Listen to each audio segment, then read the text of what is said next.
What if I told you that one of the most coveted, most influential, and most powerful positions in one of Europe's mightiest royal courts came with a rather peculiar job description? What if it involved not leading armies, nor drafting laws, nor advising on matters of state in a grand council chamber, but something far more personal, far more private, and, let's be frank, far smellier? Imagine a role where your primary duty, the very foundation of your career, was to attend to the king in his most vulnerable moments, when he answered the call of nature. This is the story of the Groom of the Stool, a title that sounds almost like a joke to our modern ears, but one that, in the turbulent and ambitious world of Tudor England, was a golden ticket to the heart of power. It's a story that reveals a fundamental truth about monarchy and influence, that true power isn't always found on the throne, but sometimes right beside the toilet. To understand this bizarre institution, we must first strip away our modern notions of privacy and hygiene. The Tudor court of the 15th and 16th centuries was a world of stark contrasts. On one hand, you had breathtaking opulence, palaces adorned with shimmering tapestries, nobles draped in velvets and jewels, and feasts that were spectacles of consumption. On the other, it was a world without modern sanitation. The air in the grand halls of Hampton Court or Greenwich Palace would have been thick with the scent of wood smoke, roasting meat, unwashed bodies, and the faint, ever-present odor of human waste. In this environment, the king was a figure of almost divine status. He was God's chosen representative on earth, the embodiment of the nation itself. This concept was known as the body politic. The health, security, and well-being of the king's physical body were directly linked to the health, security, and well-being of the entire kingdom. Therefore, every aspect of the king's life, from what he ate to how he slept, was a matter of national importance, and that included his bowel movements. This is where the Groom of the Stool enters the picture. The name itself comes from the piece of furniture at the center of his duties, the close stool. This wasn't a crude bucket in a corner. It was a portable toilet fit for a king, a handsome wooden box, often padded with velvet and silk, with a lid and a pewter or ceramic bowl inside. The groom's role, in its most basic form, was to manage this entire process. He was responsible for maintaining the close stool, ensuring it was clean and ready for use. He would bring it to the king whenever and wherever needed, often within the king's most private apartments, the privy chamber. When the king was ready, the groom would be there to assist. He would help the king remove the necessary clothing, stand by while the king did his business, and then perform the most infamous part of the job, the cleaning. He would provide water, towels, and his own hands to ensure the royal posterior was left impeccably clean. It sounds demeaning, even disgusting. And in many ways, it was. But to see it only as a janitorial role is to fundamentally misunderstand the nature of power in the Tudor court. This was not a job for a lowly servant. It was a position reserved for men of good birth, often the sons of gentry or even minor nobility. They were not chosen for their cleaning skills, but for their loyalty, their discretion, and their companionship. Because the true currency of the Groom of the Stool wasn't soap and water, it was access. While the great lords and bishops of the realm had to petition for a formal audience with the king, the Groom of the Stool was with him daily in a setting of absolute privacy and vulnerability. In that quiet room, away from the prying eyes and ears of the court, the king was not just a monarch, he was a man who might feel unwell, who might be worried, who might want to complain about a political rival or share a piece of gossip. And the only person there to listen, to offer a comforting word, to share in that unguarded moment, was the groom of his stool. This intimacy was the seed from which immense power grew. The groom became the king's ultimate confidant, a friend who saw him not just in his crown and robes, but as a mortal man, The journey of this role from a simple domestic function to a powerhouse of political influence truly began with the first Tudor king, Henry VII. After winning the throne at the Battle of Bosworth Field in 1485, Henry was obsessed with security and control. He centralized power, curbed the influence of the old nobility, and created a new style of government that revolved intensely around his own person. He established the Privy Chamber as the nerve center of his court, a suite of private rooms accessible only to his most trusted servants and companions. And at the very heart of this inner sanctum was the Groom of the Stool. One of the first men to truly define the power of this role was a man named Hugh Denys, serving Henry VII from the 1490s until the king's death in 1509. Denys transformed the position. While his duties certainly included the management of the royal toilet, he became far more than a glorified bathroom attendant. He became, in essence, the king's personal treasurer and private secretary. The Groom of the Stool was given control of the privy purse, the king's personal day-to-day cash fund. This wasn't petty cash.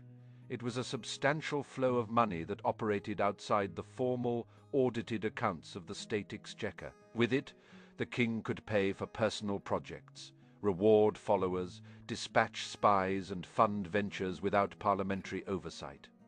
And Hugh Denys was the man who managed it all. He kept the books, dispersed the funds, and effectively became the gatekeeper of the king's personal financial power. If you were a courtier who needed a debt paid, an artist seeking a commission, or a merchant with a new product, you didn't go to the Treasurer of England, you went to Hugh Denys. He decided who got paid and when. This financial leverage, combined with his constant proximity to the king, made him an incredibly influential figure. He married into a noble family, acquired vast estates, and died a very wealthy man. Hugh Denys set the template. He proved that the path to the king's trust, and consequently to wealth and power, ran directly through the royal privy. But it was under Henry VII's larger-than-life son, Henry VIII, that the Groom of the Stool would reach the absolute zenith of its influence. Henry VIII's reign was one of personality and passion. He was a king who valued personal relationships above all else, surrounding himself with a tight-knit group of friends and confidants who shared in his sports, his music, and his private life. These men were known as the minions, and the most powerful of them all was his first Groom of the Stool, Sir William Compton. Compton was not born to high nobility. He was a page who grew up with the young Prince Henry. They were friends, companions in youth, and when Henry ascended the throne in 1509, he appointed his trusted friend to the most intimate position in his household. For the next decade and a half, William Compton was arguably the second most powerful man in England, rivaled only by the great Cardinal Wolsey. Compton's power stemmed from that simple, unbreakable fact of access every morning. He was the first person to see the king. Every evening, he was the last. He controlled who got to enter the hallowed space of the Privy Chamber. He was the king's gatekeeper, an ambassador, a duke. Even the Queen might have to wait for an audience, but Compton was always there. He heard the king's private thoughts, his frustrations with his counselors, his desires for a new horse or a new mistress. He became the unofficial channel to the king's ear. Courtiers quickly learned that the fastest way to get a message to Henry, to ask for a favor, or to gauge the royal mood was to go through William Compton. He was a broker of influence, and he charged a handsome price for his services. The gifts, grants, and straight-up bribes flowed in his direction, and the king, who trusted Compton implicitly, showered him with rewards. Compton was granted dozens of manors and estates across England. He was given lucrative offices like the Chancellorship of Ireland and the Constableship of several royal castles. By the 1520s, this man, who started as a mere page, had an income that rivaled that of the greatest nobles in the land. His wealth was staggering. He built a magnificent mansion at Compton Wynyates, a stunning Tudor home that still stands today, a testament to the fortune one could make by being the king's closest friend. Of course, such proximity to a volatile monarch like Henry VIII was not without its dangers. Compton was implicated in scandals, including an alleged affair with one of the king's mistresses, Anne Stafford. While he survived the king's temporary wrath, it was a reminder of how quickly favor could be lost. Ultimately, Compton wasn't brought down by politics, but by biology. In 1528, he died of the sweating sickness, a virulent disease that plagued Tudor England. He left behind a legacy of power and wealth built entirely on his personal relationship with the king, a relationship cemented in the privacy of the royal bedchamber and bathroom. Compton's death created a power vacuum, and the man who stepped into his shoes was another of the king's close friends, Sir Henry Norris. Like Compton, Norris was a long-serving courtier and a member of Henry's inner circle. He was a celebrated jouster, a handsome and charismatic figure who was well liked at court. He seamlessly took over the duties and, more importantly, the influence of the Groom of the Stool. For 8 years, Norris enjoyed the same unparalleled access and power as his predecessor. He managed the privy purse-controlled access to the king and grew wealthy in his service. He was at the center of the court during one of its most dramatic periods, Henry's desperate quest for a male heir, his break with the Catholic Church, and his passionate, tumultuous relationship with Anne Boleyn. And it was this relationship that would prove to be Norris's undoing. As Anne Boleyn failed to produce the son Henry craved, and as the king's eye began to wander to the demure Jane Seymour, the political winds at court shifted. Anne's enemies, led by the ruthless chief minister Thomas Cromwell, saw their chance to destroy her. To get to the Queen, they needed to build a case, however flimsy, that she had been unfaithful to the king. Adultery in a queen was treason, and who were the men closest to Anne, the men who saw her every day, who joked with her, and who were part of her social circle? They were the king's own friends, the men of the Privy Chamber. Henry Norris, as Groom of the Stool, was one of the most prominent among them. In May 1536, the axe fell. Cromwell, acting with terrifying speed, arrested Norris and 4 other men, accusing them of committing adultery with the Queen. The evidence was almost non-existent, based on coerced confessions, out-of-context remarks, and pure fabrication. Norris fiercely maintained his innocence and that of the Queen. He was offered a pardon if he would confess and implicate Anne. He refused. It was a testament to his character, but it sealed his fate. The king, consumed by paranoia and a desperate need to believe Anne was guilty so he could be free to marry Jane Seymour, abandoned his long-time friend. Norris was tried, found guilty of treason, and beheaded on Tower Hill, just 2 days before the woman he was falsely accused of sleeping with met the same fate. The tragic story of Henry Norris serves as a chilling counterpoint to the success of William Compton. It demonstrates the terrible precarity of the groom's position. Intimacy with the king could bring you unimaginable wealth and power, but it also placed you in the direct line of fire. When the monarch's favor turned, there was nowhere to hide. You were too close. You knew too much, and your fall from grace could be as swift and brutal as your rise had been meteoric. After the execution of Norris, one might think that men would be hesitant to take on such a dangerous role, but the lure of power was too great. The position was filled, and its influence continued, but the most powerful of all Henry VIII's grooms of the stool was yet to come. This was Sir Anthony Denny, who took up the role in the final years of Henry's reign. By the 1540s, the charismatic, athletic king of yesteryear was gone. In his place was an obese, ailing, and deeply paranoid monarch. Henry was plagued by a festering ulcer on his leg that left him in constant agony and prone to fits of rage. He was often unable to walk, having to be moved around his palaces in a chair. In this state, his dependence on the men of his privy chamber and especially his Groom of the Stool, became absolute. Anthony Denny was more than just a companion, he was a nursemaid to a dying giant. He controlled the king's medication, his diet, and his daily routine. He was one of the few people who could handle the king's notoriously foul temper. This physical control gave Denny an almost unprecedented level of influence.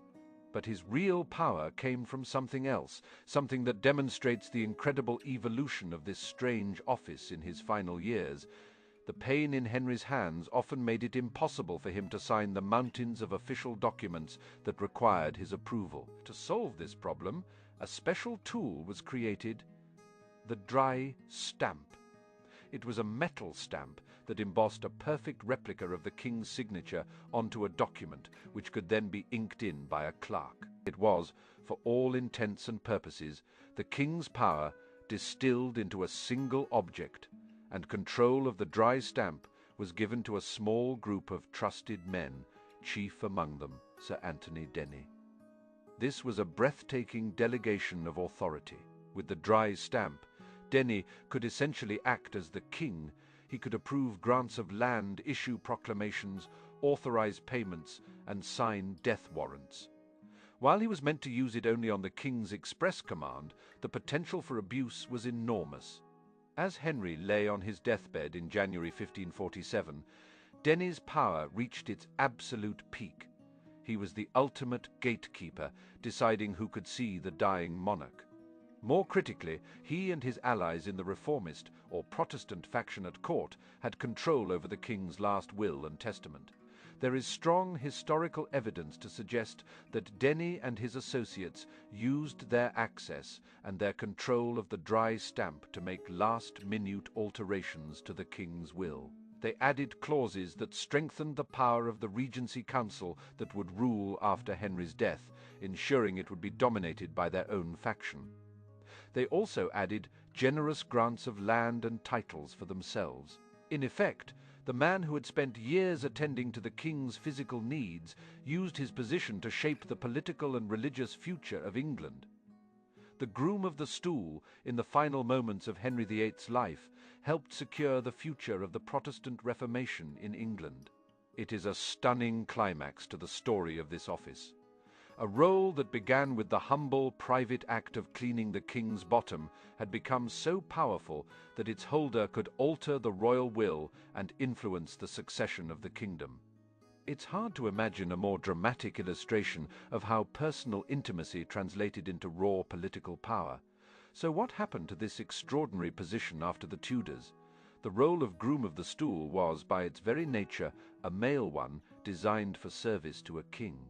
When Henry VIII was succeeded by his son, Edward VI, the position continued with Sir Michael Stanhope holding the title. However, Edward's reign was short. When his staunchly Catholic sister Mary, I took the throne, the office became problematic. A man could not, with any propriety, attend a queen in her private chambers, so the role was adapted. The equivalent position in a queen's household was the First Lady of the Bedchamber.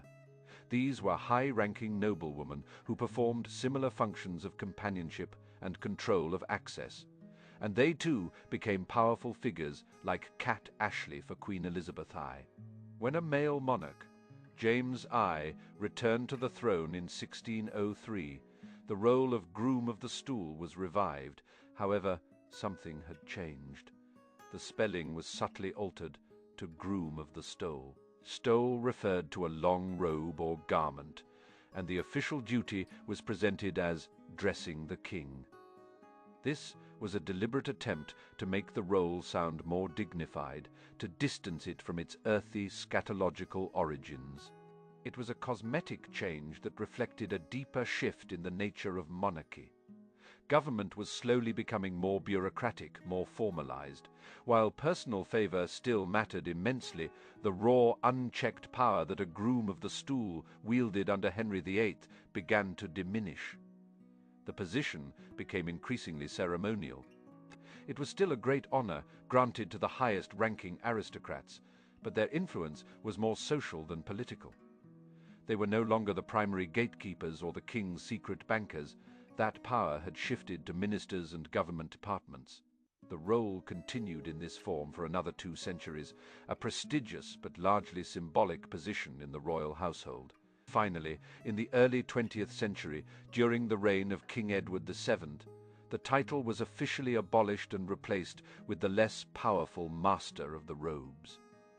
The long, strange, and remarkable history of the Groom of the Stool had come to an end. Reflecting on this journey, we are left with a profound insight into a bygone world.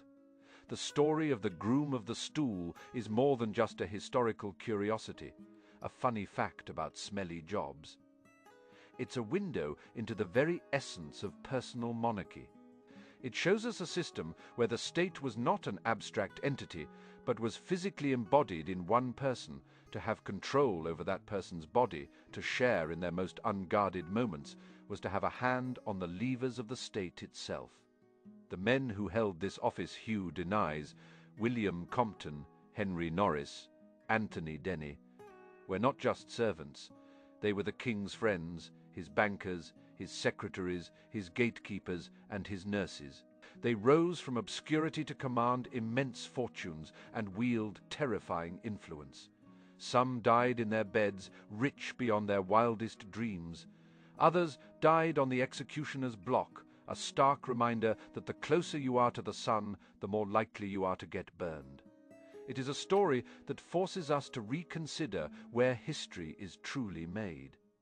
We often imagine it happening in great battles or in solemn council chambers, but sometimes, perhaps more often than we think, history is shaped in the quiet, hidden spaces, in the whispers between a king and his most trusted friend. The Groom of the Stool reminds us that power can wear many masks, and that sometimes the path to the throne room, to riches, and to the very heart of history begins in the most unlikely and undignified of places.